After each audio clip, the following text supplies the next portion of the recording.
in the Kentucky Derby.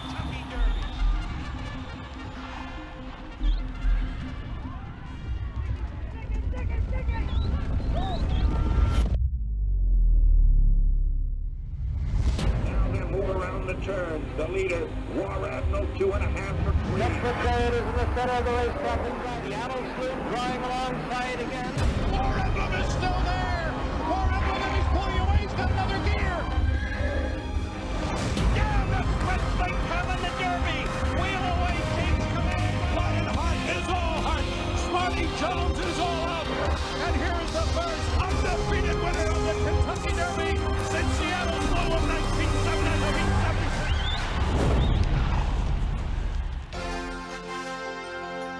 Before Derby comes Oaks.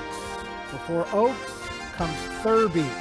For the final time this festive season, it's time for the Kentucky Derby Morning Workout Show presented by TwinSpires.com. Light drizzle, comfortable temperatures, 70 degrees, a comfortable breeze as well. Lots of rain in the area over the course of the last 24 hours. The main track is sloppy for morning training here under the Twin Spires. Let's take a look at the headlines. Ava's Gray scratched from the Kentucky Oaks, one of the likely front runners. She has been withdrawn from Friday's race. We're not sure exactly what the problem is, so she's going to Haggard for a scan, according to trainer Robertino Diodoro. Hidden Stash, like the King Gallop, Brooklyn Strong walks. Tuesday arrivals were on the racetrack. At least two of them were. Brooklyn Strong, we should be able to see him here this morning at Churchill Downs as they continue their Kentucky Derby preparations.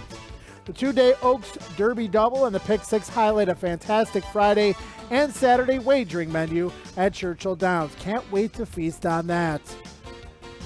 Joe, Christopher, Ed DeRosa, and Ed, I like to say to people that timing is everything in life, and at least Mother Nature seemingly is getting this out of her system because based on the forecast, Friday and Saturday they look absolutely perfect. I guess we'll sacrifice a little rain in the days leading up. They always hope for a nice Derby, but obviously tough to argue that we wouldn't trade it for a beautiful Derby, and that's what looks like is on offer Saturday. Some rain in the forecast Monday. Hopefully that doesn't push in, but I'm pretty excited about fast and maybe good on Saturday. Got a great morning workout show. Scott Shapiro, James Scully with their last shows yesterday. Brandon Staubel, some big news on him coming up. We'll give our picks a little bit later on in the show. We've got Rosie Napravnik. Very happy to have you on this program. Hope you've had fun, Rosie. Last one, we're getting closer to the big races. Thanks, Joe. Yeah, really enjoyed it working with the whole Twin Spires team.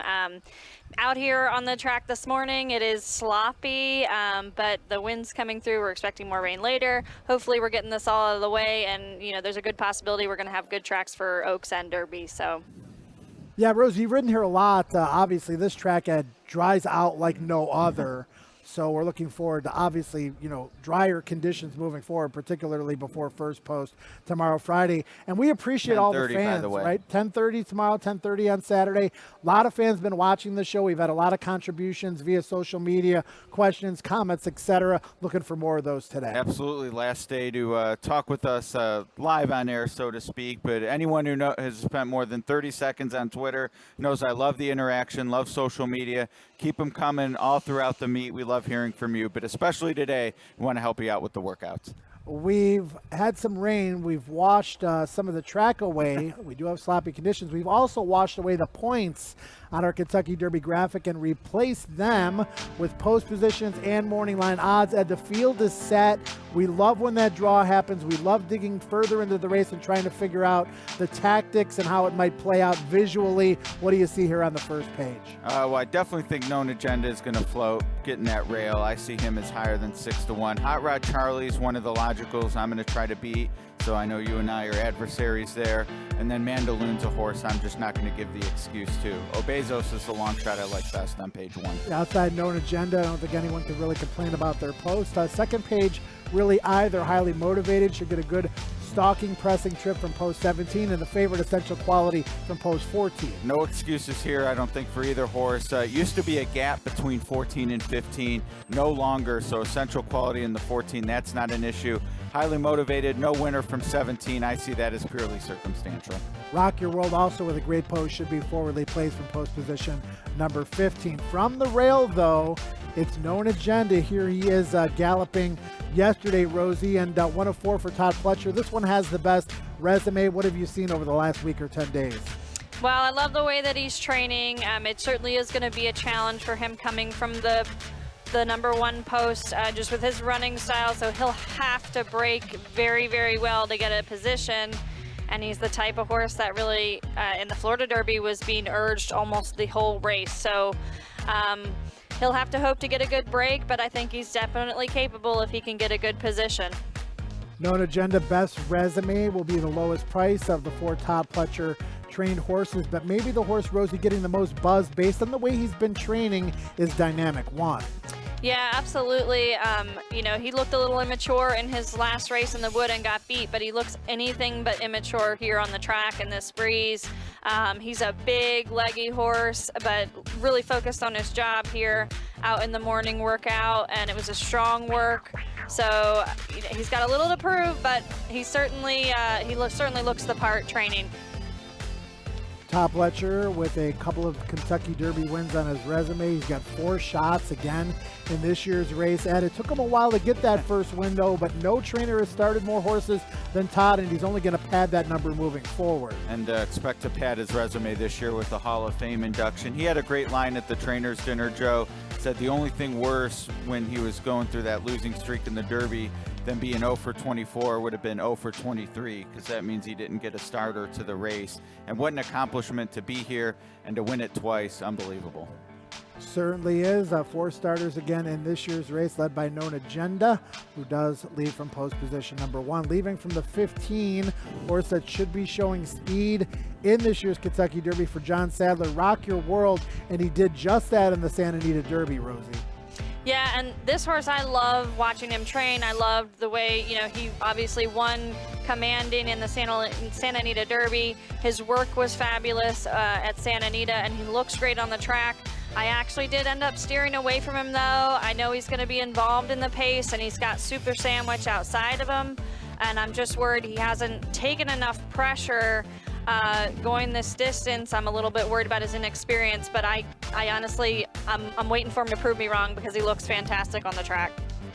Again, one thing that bothers me is that high knee action. I know he went gate to wire in the Santa Anita Derby, but he was flopping leads in the stretch, still drew away over Medina Spirit. This test on Saturday is going to be a lot tougher for Rock Your World. Ed, he's expected to be forwardly placed, though, and in the Kentucky Derby, since the point system was instituted, 6 favorites have won, and all of these recent horses have been on or near the lead when they turn for home. Yeah, this is the 1 mile call, aka the quarter pole, so heads turning for home, and they're all right there, Joe. 3 on the lead, and Maximum Security and Nyquist within ahead, which means they were about to take the lead.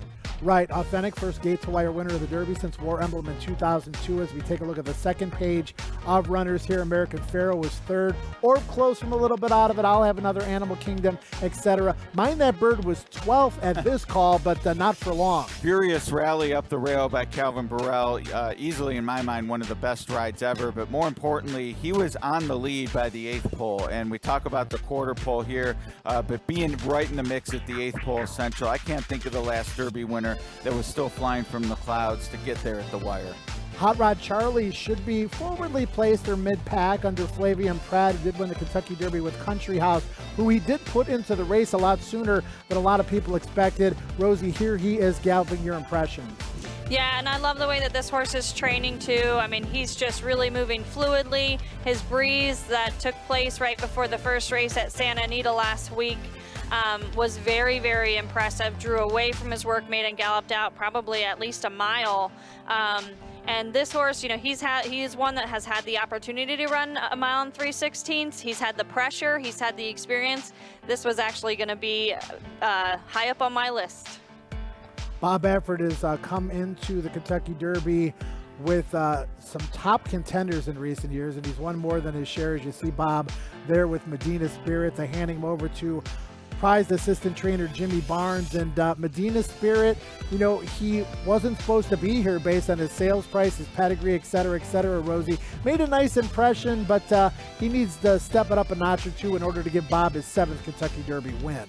And you know what? I mean, talking to Bob yesterday, he downplays the horse a little bit. He says he's got to prove, that he's better. But I'm really sticking with, the Bob Baffert factor, that he just knows how to get these horses there.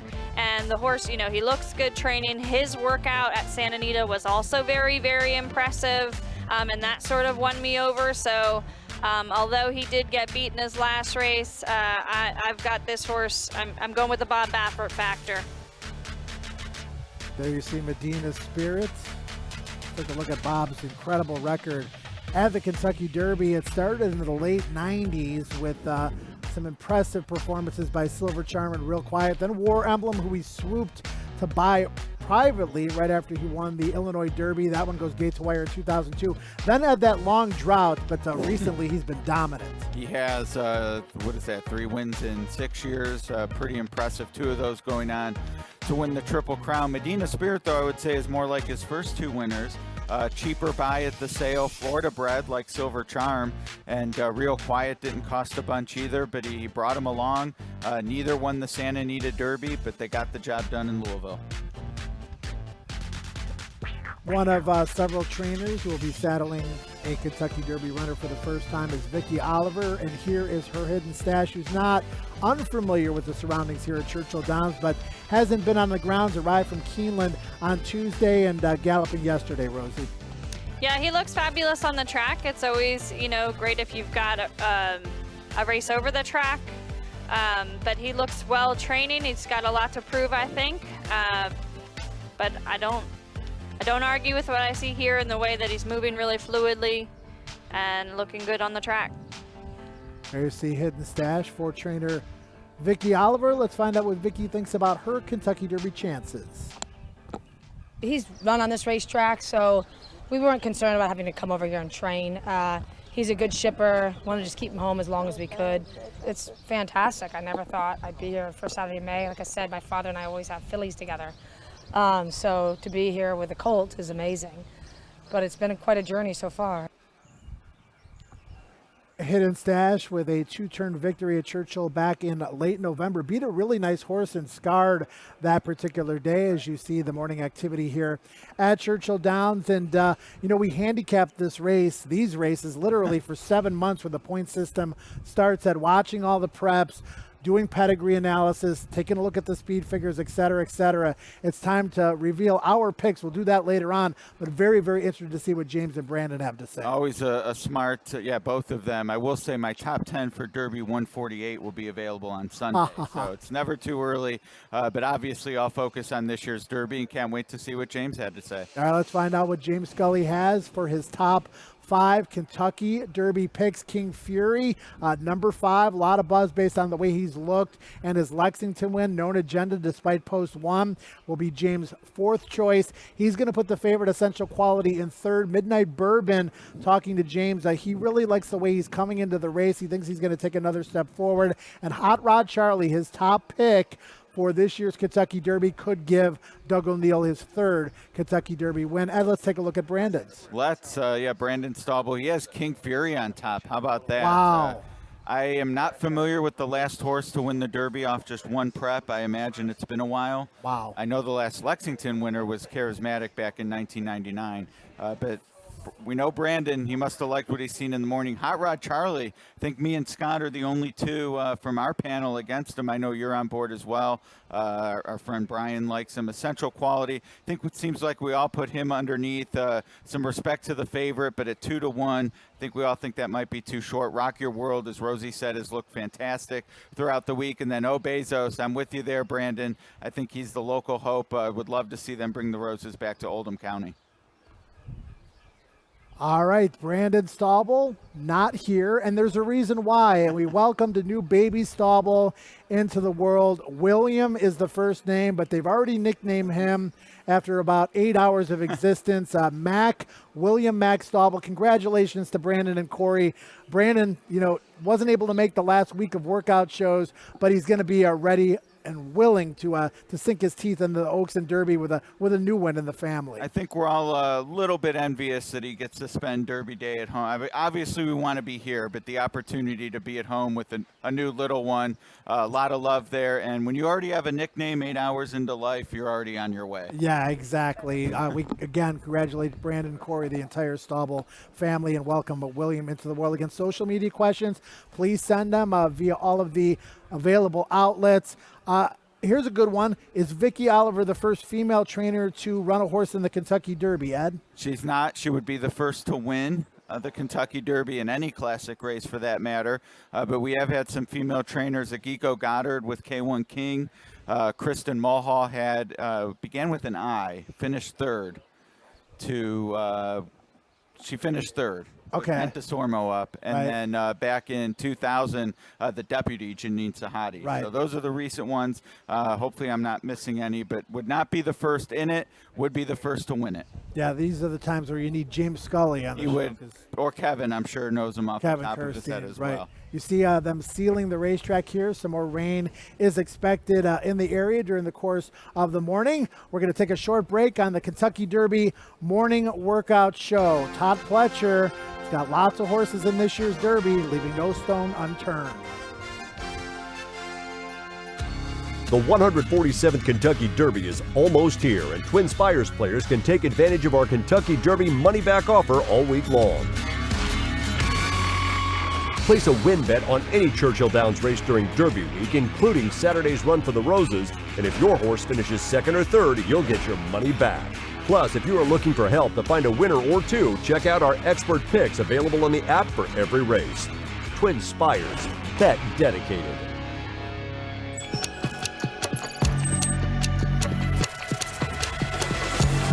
Cloud computing outside. Classic Empire head to head near the line. Cloud computing wins the Preakness. One moment, you're up in the sky. And the next, you're in a free fall, 10,000 feet above the ocean.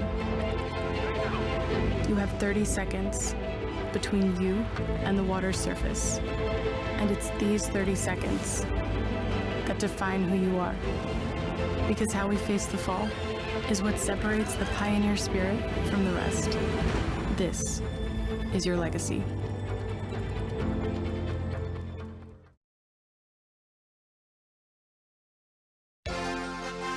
Back to the Kentucky Derby morning workout show, and one thing we know, this rain is certainly good for the bed of flowers that surround Aristides here near the paddock area at Churchill Downs. Again, sloppy main track, a little bit of drizzle, rain in the forecast today, temperature very comfortable, 70 degrees. Mother Nature getting this out of her system. The forecast for Friday and Saturday looks absolutely amazing. The favorite in this year's Kentucky Derby likely to be Essential Quality. He's been installed somewhat surprisingly as a 2-1 morning line favorite, but we know one gentleman that's going to knock his odds down, Ed. Yeah, there's a reason for that, and kudos to Mike Battaglia for being aware of some of the storylines, and that's that Mattress Mac, James McInvale, is going to make at least, in what he said, $2 million win wager on Essential Quality. And the reason he's doing that is because if the favorite wins the Derby, he's giving away a bunch of furniture at his store in Houston. So in order to hedge against that, Right. he's making the big win bet. And I don't know for sure. I'm sure there's been a lot of big win bets in the history of United States racing. I think it might be the biggest ever. Yeah, well, he did it in the Super Bowl, and he bet on Tom Brady and Tampa Bay, and that turned out right on the win wager side. All right, let's take a look at Essential Quality. Rosie here working in company, and there was a little bit of scuttle about this workout, and maybe that Essential Quality should have done a little bit better. Well, I spoke to Brad Cox yesterday, and he seemed to be happy with it. And he says it was exactly what he wants. And he said that he asked, the rider to kind of take a hold of him at the 7/8 pole. I still was a little bit suspect of, thinking that the favorite coming into the Derby would be working a little bit stronger. You can see he's not being urged. So, that is a good sign. He's doing this all on his own, but you kind of just expect him to really, once he gets past the wire and the jock stands up, to go on out past the workmate, and he just doesn't do that. You can see the jock's a little lower here, kind of asking him to gallop out. And then, of course, at the 7/8 pole, he stands up and takes a hold of him. But I thought the work just could have looked a little bit more impressive, and especially if you compare it to some of the other works that did look, very impressive. The sparring partner there, Spa City, is a legitimate older horse, so no surprise that he worked well. And apparently this possum likes getting his feet wet. Looks like based on the way he's traveling with a sloppy racetrack, I'd go to the window on this guy. Now he's heading to the turf. Maybe he's the one who decides if we're on or off today. I don't know. He's walking the ground right now, so we'll see if we can get some more information from the possum a little bit later on. Essential Quality, the Derby favorite. Well, how have the Derby favorites fared in recent years? We had a run out of 6 consecutive winners, and the last 2 favorites, Improbable, Tis the Law, neither one of them ran poorly. Tis the Law, a tough loss last year to Authentic. Yeah, Tis the Law looked like a clear winner, and how about that respect from the tractor crew letting the possums pass as they stopped there. But yeah, Tis the Law, I mean, at 7-10, you were counting your money, I think, at the quarter pole, especially based on that graphic we saw earlier, but Authentic put him away. But then since Improbable before that, nothing but dubs, and some of them decent prices if you were a believer. Again, with the point system in place, crazy sprinters don't make it into the Derby, and thus the fractions have been a lot more reasonable, which makes the pace scenario obviously a lot more reasonable, and the favorites coming through a lot more often because you don't have those meltdowns. And as you noted, it's been forwardly placed horses in the points era, so you take the sprinters out of the equation. I can't believe Nyquist is the shortest price of those other than Tis the Law. He went off shorter than both Chrome and Pharaoh. Yep, no doubt. All right, let's take a look at one of the horses, at least, that you think would be forwardly placed, although Chad Brown has said, Ed, and I know you love this horse, that Highly Motivated would be better off with the target. We've seen that in his one-turn races. He made the lead in the Bluegrass, maybe more circumstantially than anything else, and he dug in very gamely. You're probably going to want to see him sitting 3rd or 4th in the early stages, though. Yeah, maybe even a little further back, but I would agree closer than further. I would say closer to the pace than closer to Essential Quality. I keep going back to that Nyquist, and granted it was just 6 furlongs, so a very different type of race than what we're going to see here. And I know Chad Brown loved that race at Keeneland on the Breeders' Cup undercard as well. But the way he had that target and then just exploded in the stretch, maybe that happens here. Essential Quality is going to have to run him down, but I love the idea of him putting a little separation on the favorite turning for home. Rosie, off that work, Highly Motivated, there was some talk that maybe he wasn't moving the greatest coming out of that work. Now, I want to hear Rosie's impression on what she's seen since the work, because Chad Brown even told our notes team yesterday that he thought the horse was moving a lot better yesterday. Obviously, every horse is an individual. We saw a Swiss Skydiver last year. We're like, man, what's up with her? But she ran huge. That's just the way she is. Right. And that's a part of it. It's all about consistency. If a horse is always brilliant on the track and there's a day that's not, that's obviously an issue. Chad is happier, but he was an assistant for Bobby Frankel, and Empire Maker had some issues early in Derby week, and it may have cost him the win over Funnyside. So you never like any sort of hiccups, but still have 2 days to impress us. Not leaving any stones unturned. We've seen a lot of horses schooling in the paddock behind us during race time. Also, Rosie, schooling at the gate. It's important for the horses to get familiar with the gate, but the gate people that work on the gate to get familiar with the horses as well. Yeah, we've seen quite a few schoolers at the gate, and they're just coming out to kind of walk in, walk out, get accustomed to the scene here at Churchill. And you know, it's just very common to school in the gate before any race, really. But you'll see the horses are just loading in and standing. You'll notice that the assistant starters and the riders all have a very low energy to sort of for the horses to feed off of their low energy. You know, we're not. This is nothing exciting. We're not going to break out of the gate today. But you'll see that the starters get up and they're standing on the little pontoon there. That is exactly where they'll be standing in the gate. You can see that St. Hood's head is cocked to the side, and that's one of the ways that you sort of tell the horse we're not coming out the front. So you can see a lot of them will keep their heads cocked to the side toward the starter. And when you're loading into the Derby gate and you've got a long way to wait, it's a good way to just, you cock their head, it keeps them calm, they know they're not ready to go, and then when the starter straightens up their head, that's when they know to kind of get their feet ready. You could also see the starter in the middle there, the assistant starter was pushing against St. Hood to adjust so that the horse would adjust his weight evenly on his feet. So the goal of every assistant starter is to make sure that the horse he's handling is standing really well. Now you're going to see St. Hood back out of here, and he kind of runs backwards and is, showing a little bit of anxiety about coming out. So they're going to bring him back in. And they're just going to bring him back in without closing the back doors again. They're going to bring him back up. They're going to let him back up just a little bit through the threshold. And then ask him to stop, come back in, back him out a few steps again.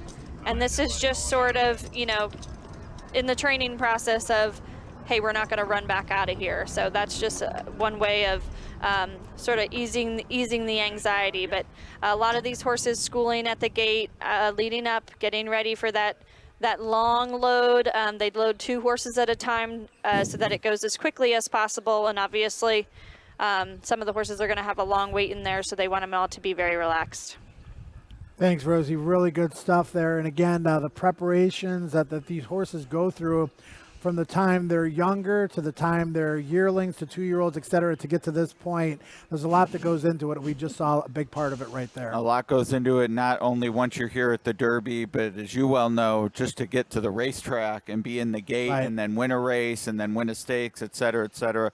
Really a tremendous accomplishment. And it goes back to what Todd said. The only thing worse than 0 for 24 is 0 for 23. Right, just getting in the Kentucky Derby starting gate or the Oaks obviously is a big accomplishment. Let's take a look at one of those horses, like the King, who won the Jeff Ruby Stakes at Turfway Park. And at Turfway Park, great winter racing. I mean, obviously, if you want to play the races with big fields, check out Turfway Park during the winter time. Rosie, let's take a look at Like the King, who a lot of people think, based on that synthetic victory, might go back to the turf most likely after the Kentucky Derby. What do you see here about the way he's moving on the dirt? Well, honestly, I mean, I see a big turfy stride. It doesn't look like he's not handling the dirt, but he does sort of come across as more of a turf, big, long stride. He looks like he's a little bit of a heavier horse, but he's striding out well. He switches leads on time there, which is a good sign that he's sort of handling the dirt. It looks like he's training well, so we'll see how he handles this dirt surface. All right, Like the King.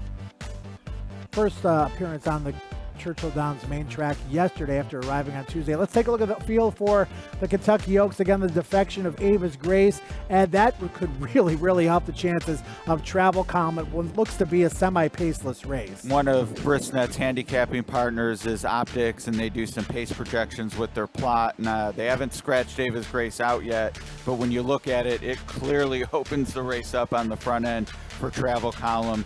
I'm a big Malatot fan at 5-2 even. I would take that price, but her job got harder with Ava's Grace out. All right, let's take a look at Malatot, who has been a picture all the last 2 weeks that she's been here. She was bred to be a good horse. They paid a lot of money, like they wanted her to be a good horse and expected it. And Rosie, she is just an absolute specimen. She really is. I mean, you can't really beat really good breeding, which is exactly what this filly is, out of Dreaming of Julia by Curlin. She's training fabulously, and although the race did become more void of speed, but that always sets you up for the situation of everybody goes. So, and I think this horse is actually pretty versatile. She's shown a little speed in some of her starts, and even coming from off the pace in her last race, she was full of horse the whole way. So she's certainly not a horse that's coming from the clouds and has all this ground to make up. I think she's certainly tactical enough that she'll be just fine with the pace scenario. And like I said, there are so many times when a race is void of speed and everybody goes, and you come up with some sort of off-the-wall speed duel. So I'm not worried about the pace scenario with this filly enough to counter out. I really like this filly. Yeah, she was able to close over the short stretch at Keeneland to win the Ashland in her 3-year-old debut to remain undefeated last time out as we take a look at James Scully's picks. And I think he's called an audible based on the pace scenario. He's got Travel Column on top. I know he's loved Clarier all along. Favorite Malathat in third, followed by Crazy Beautiful, the long shot, and Search Results. Let's take a look at Brandon's selections now. He goes to Travel Column, most likely for the same reason. She may have it much easier on her near the lead. Crazy Beautiful, Brandon's been raving about her the whole time. 15-1, Malathat, Search Results, and Pass the Champagne round out his top 5. When you said James called an audible, was it a chalkable? You'll have to ask him that question. Take a look at the racetrack. His horses are about ready to go onto the track for the designated training hour.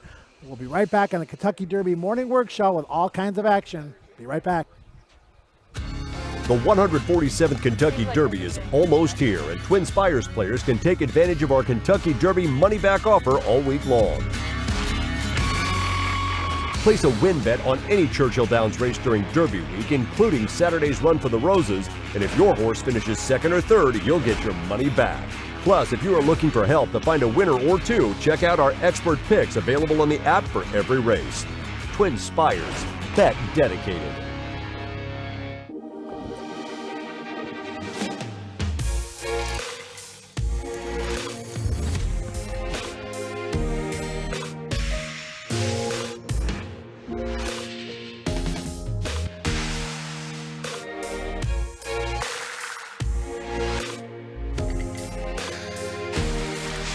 With over 200 flavor notes to discover, every sip of Woodford Reserve Bourbon is a spectacle for the senses.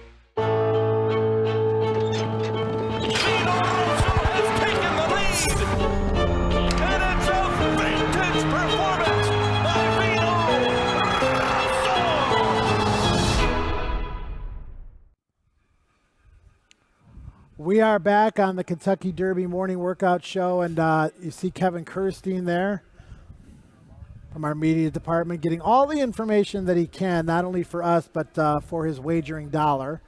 Horses are about ready to come out onto the racetrack for the designated training time. And Rosie, let's talk about the track conditions here. Does it affect any of the trainers' plans from what they want to do? I mean, obviously it's the finishing touches time for all of these horses, and probably not going to do too much anyway, despite the fact that the track is off or whether or not it would be fast. Pretty much the same plan, I'm guessing.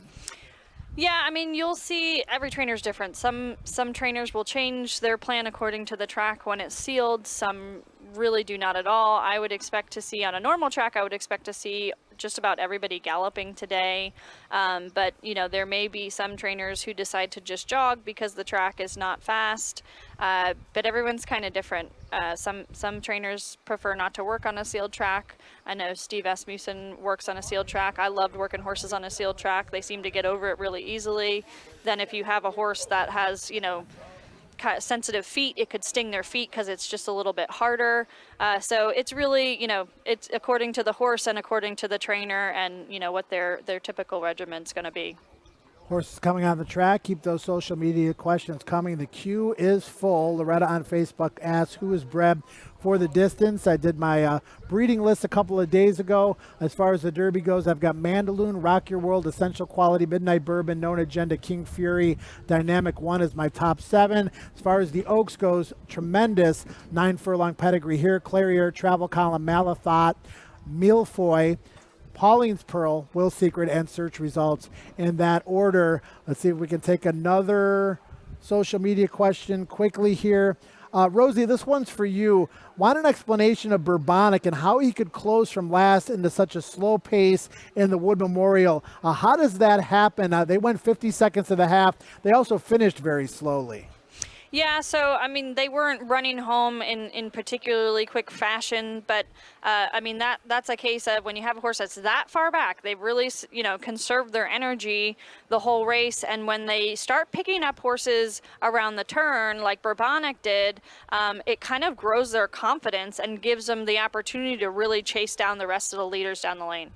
And here's a question, and, you know, we're always going to get buzz, and we always hear stuff, positive and negative, during the course of the week. Some seeds are planted, so to speak.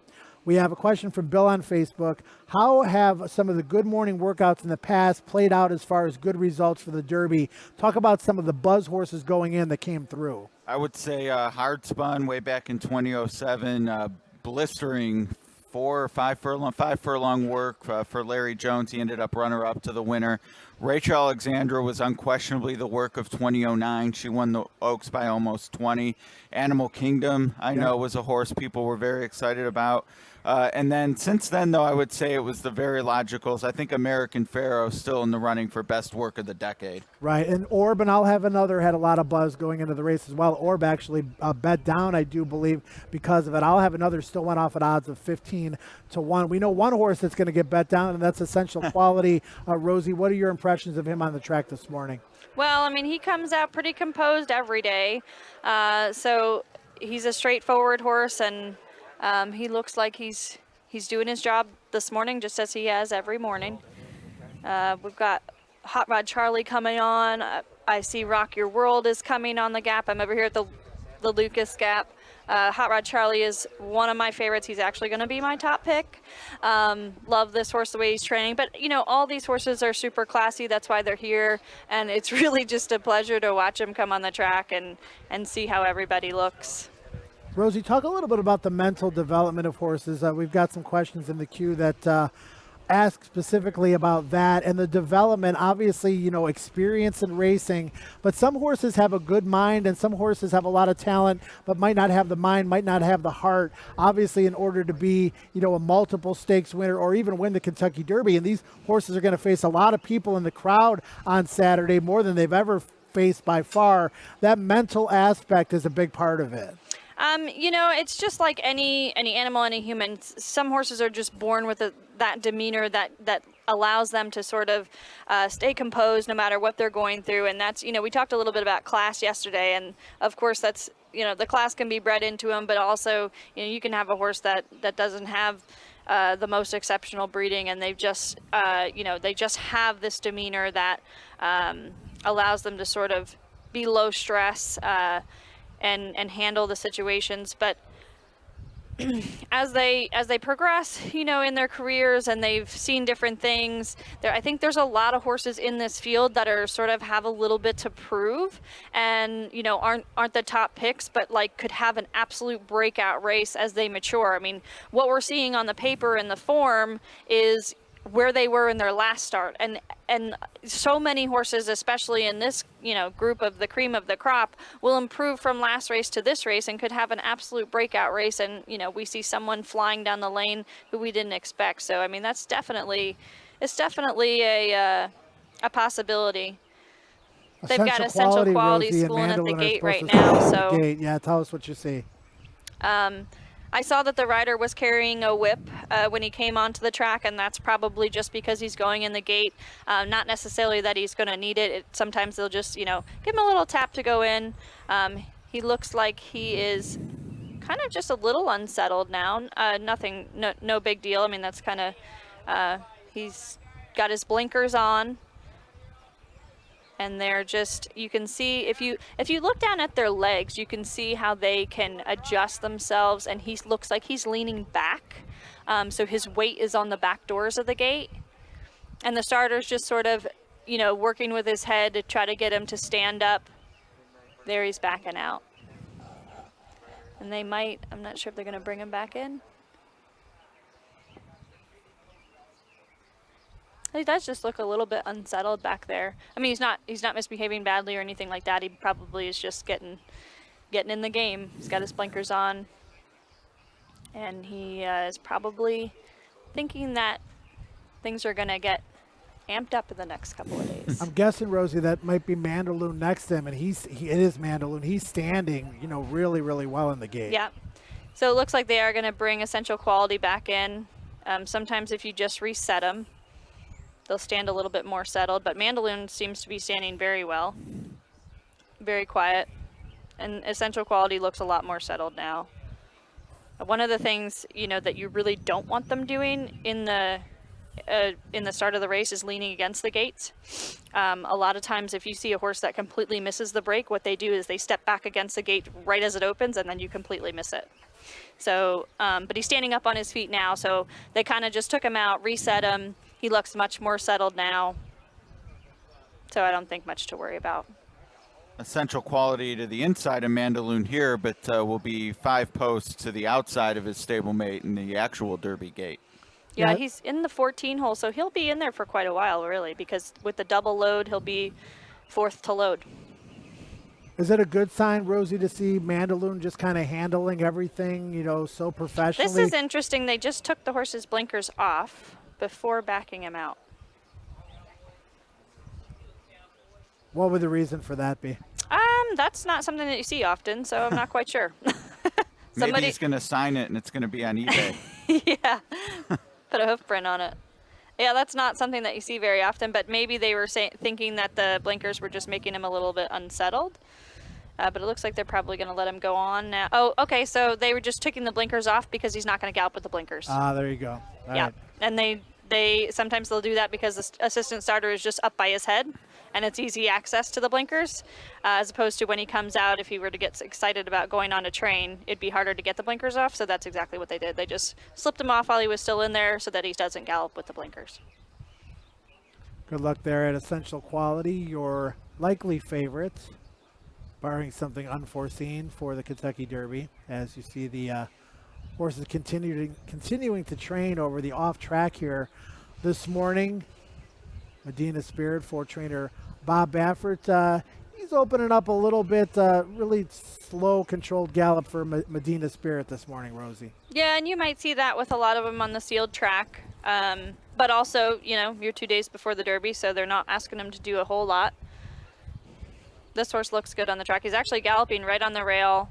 And obviously this is the time where just the Derby and Oaks horses are out, and we know that nobody's likely to be breezing today, so it looks like he's taking the track that hasn't been used yet, right near the rail. And a lot of horses will get really aggressive when they go toward the rail because that's where they're accustomed to breezing, but it looks like this horse is nice and relaxed. The rider obviously knows him well enough to be able to bring him into the rail and know that he's not going to get strong.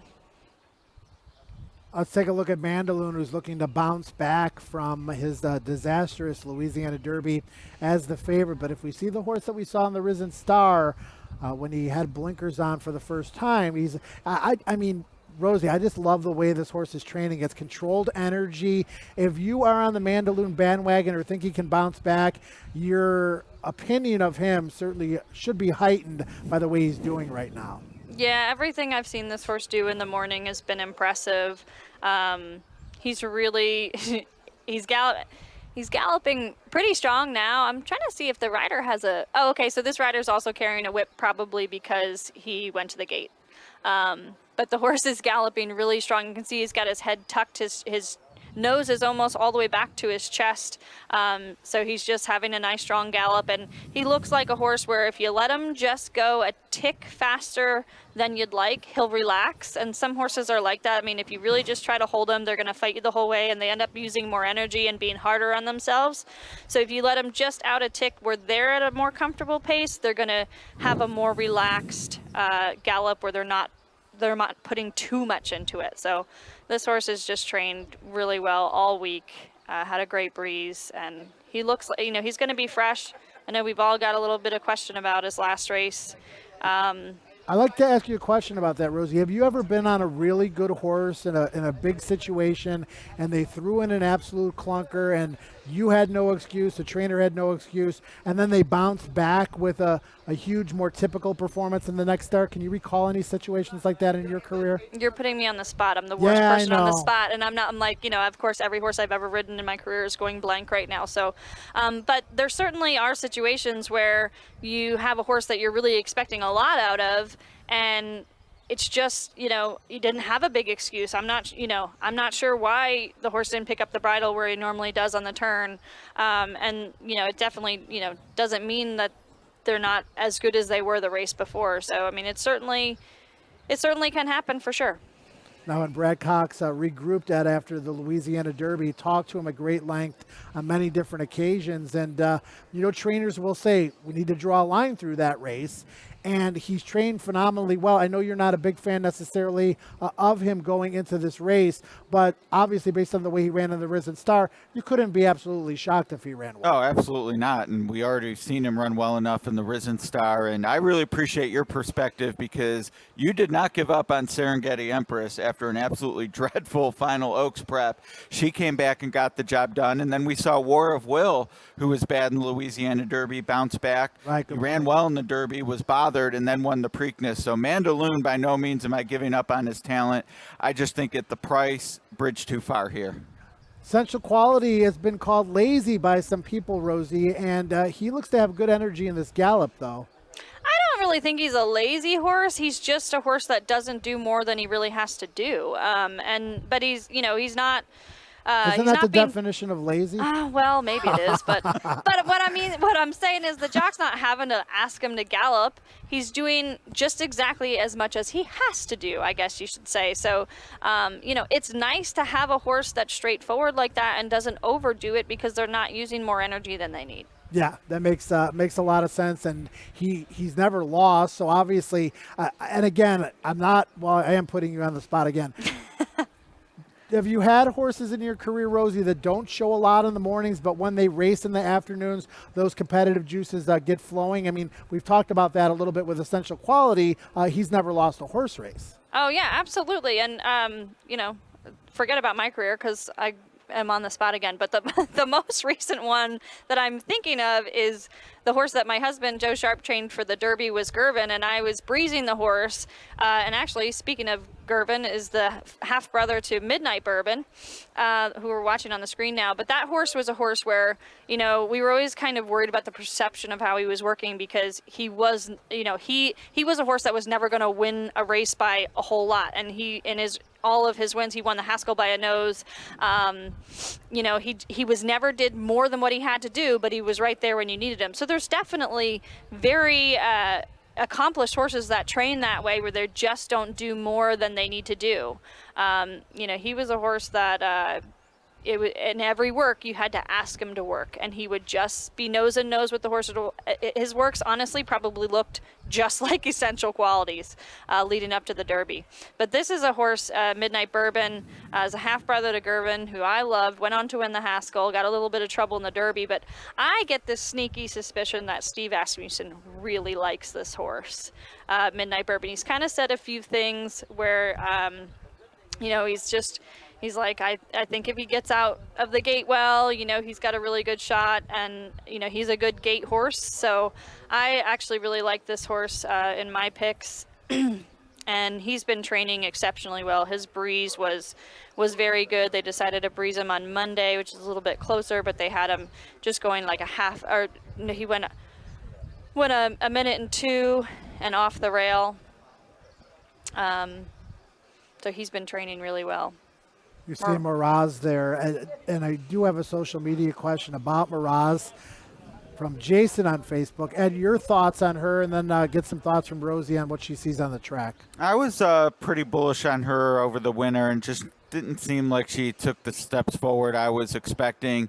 So I've turned sour, if I'm being honest, and I do see her as an outsider in the Oaks field. Yeah, I think she's the kind of horse that might be in a good position on the turn for home. Not sure she can seal the deal against this quality of animal. Haven't seen a whole lot of her on the racetrack in recent days. She's been out there, just haven't seen much of her, Rosie. But what do you think of Miraz quickly?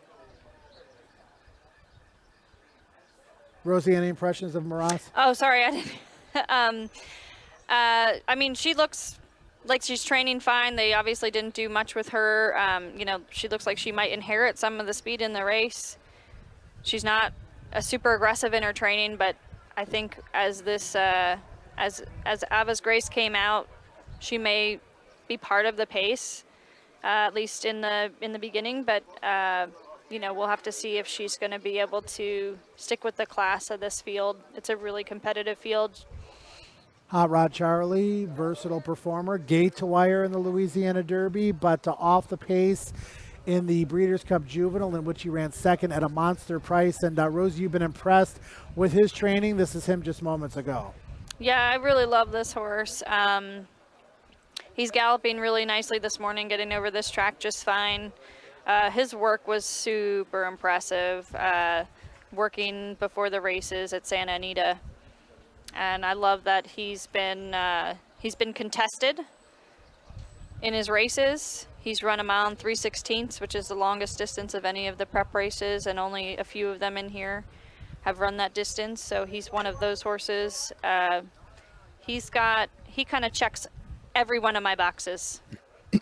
Louisiana Derby was moved to a mile and 3/16 last year, and it's 6 weeks away from the Kentucky Derby. But talking to Doug O'Neill, he likes that time between the races. This horse is bigger than he was in the Louisiana Derby, and he was very game. Hot Rod Charlie, a horse that I really like. Soup and Sandwich, not as experienced. He's going to show speed. He's important to the race because I think he'll mix it up a little bit early. Absolutely a tale of two horses there. Hot Rod Charlie, runner-up in the Breeders' Cup Juvenile, which has come back a key race. Lots of form at 2, winner of the final prep at 3. Soup and Sandwich, however, did not race at 2. Second to Known Agenda in the Florida Derby, and there is Soup and Sandwich's trainer, Mark Cassie, holding court. Someone's holding court there with a couple of Derby winners. Trio of Hall of Famers right there. Yeah. Bob Baffert, Mark Cassie, Johnny Velasquez. You see David Carroll heading over to take care of some business as well. And, you know, the atmosphere, and you've had an opportunity to spend quite a bit of time on the backstretch, Rosie. The atmosphere leading up to the Derby as we get closer and closer is just absolutely fantastic. Get to see all these people all in one place. Absolutely. There's nothing like, you know, the days leading up to Derby. You know, like you can see, you got Johnny out here just coming out to watch the horses train. Everybody's here. Bob's here. Everyone's in from out of town. And everyone's kind of got that same positive buzz where, you know, someone's dreams are about to come true. So, you know, everyone's excited to see who's doing what, who looks good on the track, how the breezes are going. But everyone's out. Everyone, even with the projected bad weather this morning, looks like we're getting lucky again, just as we did the other day, last week, when we were expecting some rain. It's at least not raining, although the track is sloppy and sealed. But the buzz is the same every year. It's good to be here. Yeah, the anticipation up to the draws for Oaks and Derby, and then afterwards just getting to those days for the people involved, the owners, the trainers, the jockeys, etc. Rock Your World coming in from Southern California, perfect 3 for 3, and he's galloping over the slop. And Rosie, question on social media. I keep talking about that high knee action with this horse. Tell the people a little bit about what I mean by that. Well, so it's kind of has to do with the efficiency of the stride. You know, how much the horse is going up as opposed to how much the horse is moving forward. So when Joe's talking about the high knee action, what he's really talking about is the horse kind of coming up in his stride as opposed to moving forward, and really stretching out. So that's the high knee action can kind of be a horse that gets along well on the turf. I don't know if I have a scientific explanation for why that is, but this horse, you know, he's handled the dirt. I think he's got a pretty efficient stride anyhow, even though he does come up with the knees a little bit. But that's kind of where we're going with the high knee action, is the efficiency of the stride. He actually is kind of, you know, he comes up, he's got kind of big hawk action behind as well. Thanks for that, Rosie. A couple of years ago at Churchill Downs, there was some talk about, you know, the gate and the auxiliary gates and the gap between the one post and the gap, and how it was detrimental, obviously, Ed, and Churchill Downs decided to do something about it. They sure did. Unquestionably, that rail post position was very tricky and unlike any other rail type post in all of racing. The Derby is unlike any other race, but now with the 20 stall starting gate, singular starting gate, not only is the rail improved, that gap between 14 and 15, and the double load, I think, will be a lot smoother as well. 111, 212, right on down. We debuted the gate last year with a field of 15. We'll take a look at that in just a couple of moments. But, Rosie, let's rewind back to looking at Lucky in 2010, him breaking from the rail, and the big difference that we're going to see from when we had 2 gates to the one we have now. Yeah, you're going to see that breaking from the one hole is quite intimidating, and I've done it myself. But you can see how the number 1 stall gate is actually aimed right at the rail. in the turn. So you really have to come out to the right when you come out of the gate, and you've got 19 horses outside of you pushing the other direction. So being in that one hole with the auxiliary gate was really a big intimidation factor for the horse, for the rider, just for the setup of the race. I've actually come out of the one hole and definitely rubbed my boot on the rail quite a few times down the stretch, so it can get tight. You've got the whole field trying to get over and save some ground. In the new gate, you're going to see that the and we didn't have 20 horses in this race last year, but the new gate, you can see how there's no rail factor for the horse that'll be coming out of the one hole. They actually get to drift to the left to get to the rail themselves. So hopefully this is going to make for a much smoother run into the first turn for the horses coming from the inside. Yeah, no agenda from the rail this year, Rosie. We'll see how it plays out, but certainly gives the rider a little bit more confidence. Absolutely. And the rail is the winningest post position. Of course, that's part of it. There's always a rail, so that's going to have an advantage there. But I do think the single starting gate's a big game changer. Yeah, no doubt. And we have utilized that gate already a couple of Yes. times at this meet with 1 1/4 maiden races. Speed favoring. Just to get a little bit of practice leading into the first Saturday in May. Okay, so we've gotten lots of picks so far. Yours, mine still to come, but let's go to Rosie for her selections for this year's Kentucky Derby. Rosie? Yeah, so it was pretty fun handicapping this race. This is, at one point, I called it my race after winning on Undappable. I actually went with Malathat on top. I think, she is just bred to be and looks to me like she's the best horse in the race. She's versatile. She's shown speed before. She's come from off the pace. She's got a good post position. I went with Search Results second. I think she's going to be the inside speed in here with the scratch of Ava's Grace. Miraz could show some speed, but I think Search Results is going to end up in a really good position there. Past the Champagne, I liked this filly almost as much as I liked Malathat in the Ashland. Watching that race, I thought she put in a fantastic performance. Also really tactical. Doesn't have to have the lead by any means, but will be involved in the race. Travel Column is who I had next, another horse that will be involved in the pace. And like I said, none of these horses are real speedy horses, but they all have the potential to be very forwardly placed, which sometimes can feed into a little bit of a duel up front. But I think these are all really quality horses. I put Pauline's Pearl in there as well. I think this is a versatile horse that will be able to save ground and could come running. We'll go to the Derby picks next. I went with Hot Rod Charlie on top. Like I said, this horse he's the only one that checks all of the boxes for me. I love the work, love the way he looks out here. He's run the mound 3/16. He ran a super race in his last start and came away very impressive. His work out in California was very impressive to me. I just think he's a quality horse, and I love 8-1. Medina's Spirit, I'm really going with the Bob Baffert factor, but I was also really impressed by this horse's breeze. I think, I'm not worried about what anybody paid for him at, a very early part of his life. Essential Quality, I think this horse deserves to be in there. He's definitely the best credentialed horse in the race.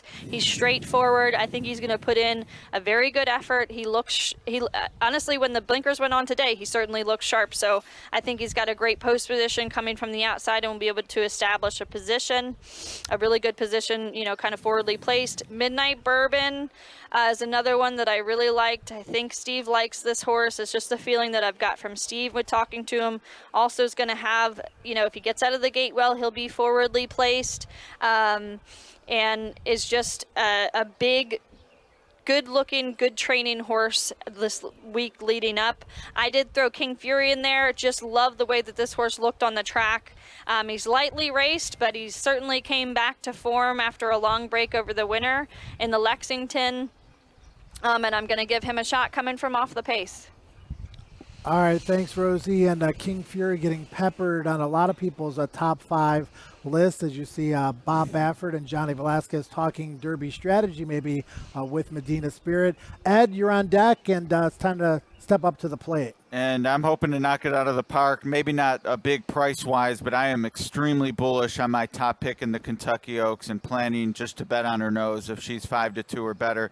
That's Malatot, the undefeated filly from the Chad Brown barn. Now, because I do have the favorite on top, I wanted to make sure I had some prices underneath because with 13 horses, that Superfecta still going to be a potentially good one. I think Coach is way underappreciated here. Brad Cox has admitted she needs to step up. She got a good number in the fantasy. She took a step forward. We talked a lot about the Thoroughgraph figures throughout the week. I'm a Ragozin guy. She fits, and with any improvement, she can absolutely finish under Malatot.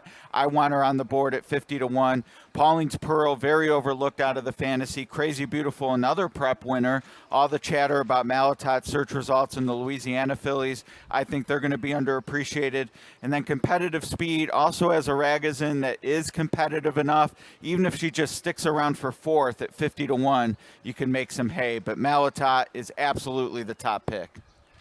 And now we'll take a look at my Derby picks. Malatot, a single in that Oaks Derby double. I am going to use a few here in the Kentucky Derby, and it is led by Highly Motivated. I'd love to get 10-1. My top pick hopefully turns the tables on Essential Quality. I see the Bluegrass as the key prep, and then similar to the Oaks, I know that I'm on horses everyone else is on in some regard.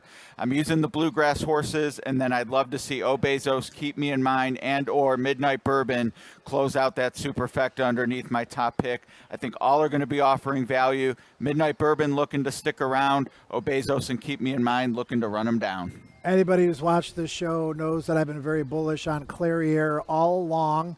Haven't seen her name in the top 5 picks of Rosie or Ed, but I do believe that she can still win, even though I'm a little bit bothered by the fact that the pace is kind of slowed down a little bit with Ava's Grace's defection.